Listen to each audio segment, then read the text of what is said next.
नमस्कार, मैं रिया और आप देख रहे हैं डॉक्टर साहिब। आज हम बात करने वाले हैं जब लोगों को ऐसा होता है कि ब्रेकअप के बाद डिप्रेशन हो जाता है। उस विषय में पूरी जानकारी देने के लिए हमारे साथ मौजूद है बिहार के जाने माने psychiatrist doctor Rajesh Kumar. Doctor Sahib Patna की IGIMS में प्रोफेसर एंड हेड है। तो डॉक्टर साहब बहुत बहुत स्वागत है।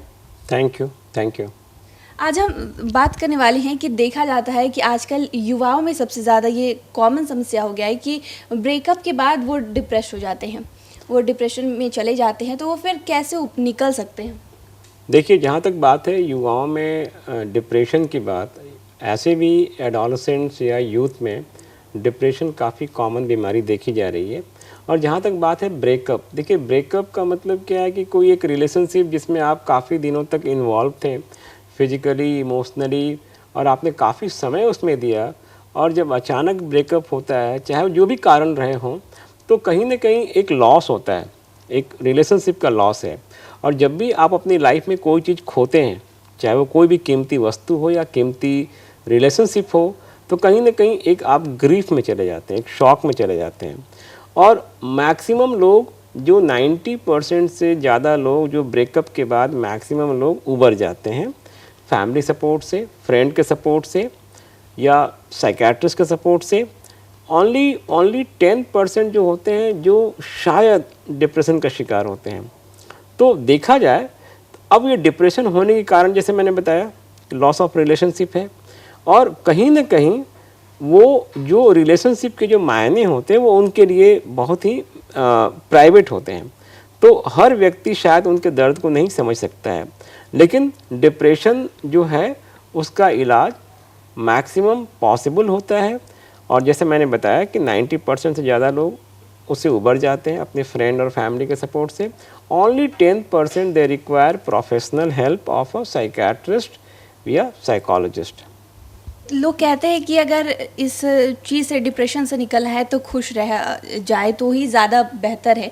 तो वो लोग ध्यान नहीं दे पाते इस बात को। खुश रहने की कोशिश तो करते हैं, लेकिन बहुत सारे लोग जो है हमारे मेल बॉक्स में कमेंट करते हैं कि वो लोग कैसे निकल सकते हैं। अगर वो खुश रहने की कोशिश भी करते हैं तो वो रह नहीं पाती है, बार बार याद आ जाता है। अगर आपका ये सवाल ब्रेकअप से संबंधित है, तो कहीं ना कहीं देखिए क्या होता है कि जब आप किसी से इन्वॉल्व थे और अगर आप उससे ब्रेकअप हुए, कई बार ब्रेकअप बहुत सारे कारणों से होता है कि भाई एक पार्टनर ने चीट किया या दूसरे पार्टनर ने चीट किया, या किसी कारणवश दोनों ने मतलब वो रिलेशनशिप को कैरी ऑन नहीं कर पाए। तो उसमें करना क्या होता है कि भाई हम लोग हमेशा कहते हैं कि भाई अगर आपके आसपास सोशल बफर सिस्टम है, जैसे मैंने कहा फ्रेंड्स एंड फैमिली, तो आप उनसे अपने प्रॉब्लम को शेयर करिए। बट ये सारी चीज़ें बहुत मुश्किल होती हैं समाज में लोगों को बताना, क्योंकि ये सब चीज़ें अक्सर लोग क्लोज सीक्रेट रखते हैं। तो जब उन्हें ये अपने पेरेंट्स से डिस्कस कर नहीं सकते हैं या अपने ब्रदर या सिस्टर से डिस्कस नहीं कर सकते हैं, तो मोस्टली क्या है कि आपके पास जो सॉलिड सपोर्ट बनता है वो आपके फ्रेंड्स हैं या नॉन फैमिली फ्रेंड्स हैं।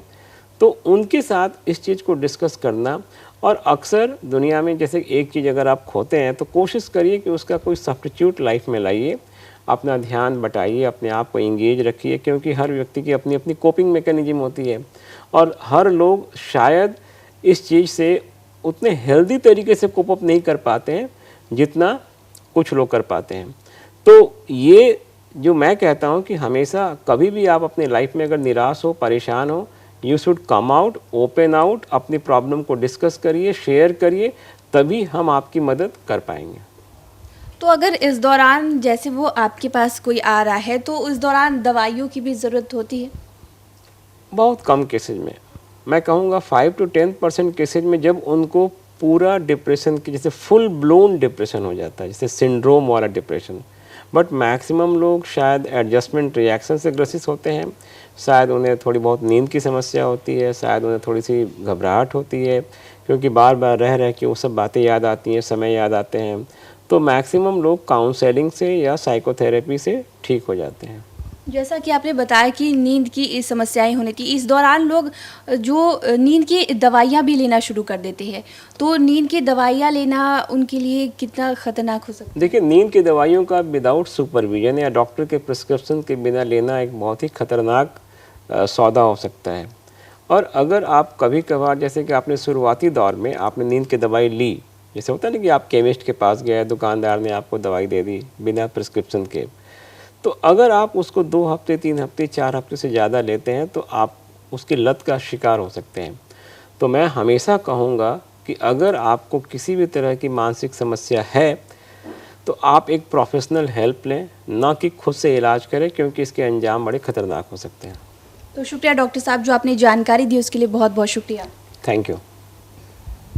उम्मीद है डॉक्टर साहब ने जो आपको बातें बताई हैं उसको आपने समझ लिया होगा। ब्रेकअप के बाद कैसे उभरना है इसके बारे में भी पूरी जानकारी डॉक्टर साहब ने दी है।